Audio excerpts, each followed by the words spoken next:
Hello friends, આજે આપણે મંગાવ્યું છે બ્લેઝિંગ સ્ટારમાંથી ફૂલી ઇલેક્ટ્રિક ઓટોમેટિક બેબી ઘોડિયું. તો ચાલો હવે આપણે તેનું અનબોક્સિંગ કરીશું.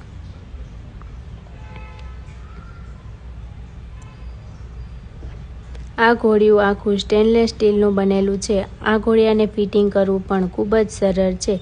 આ ઘોડિયું ફોલ્ડેબલ હોવાથી આપણે ટ્રાવેલ કરવું હોય તો તેને સાથે પણ લઈ જઈ શકાય છે. આ ઘોડિયાની કેપેસિટી 20 કિલો વજન સુધીની છે.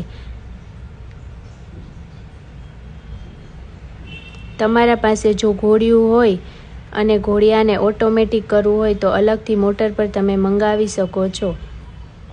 આ ઘોડિયું ઇલેક્ટ્રિક હોવાથી તેને હિંચકાવવાની જરૂર પડતી નથી અને છોકરાઓ પણ તેમાં આરામથી સૂઈ શકે છે. આ ઘોડિયામાં હિંચકાની સ્પીડ વધારે કે ઓછી કરી શકો છો. આ ઘોડિયું મોબાઈલ ચાર્જ થાય તેટલા પાવરથી ચાલે છે, તેથી તે કરંટ ફ્રી છે. આ ઘોડિયું રિમોટ કંટ્રોલર છે, જેનાથી સ્પીડ તમે વધારે કે ઓછી કરી શકો છો અને ટાઈમર પણ તમે સેટ કરી શકો છો. આ ઘોડિયું ઓર્ડર કરવા માટે સ્ક્રીન પર આપેલ નંબર પર કોલ કરો.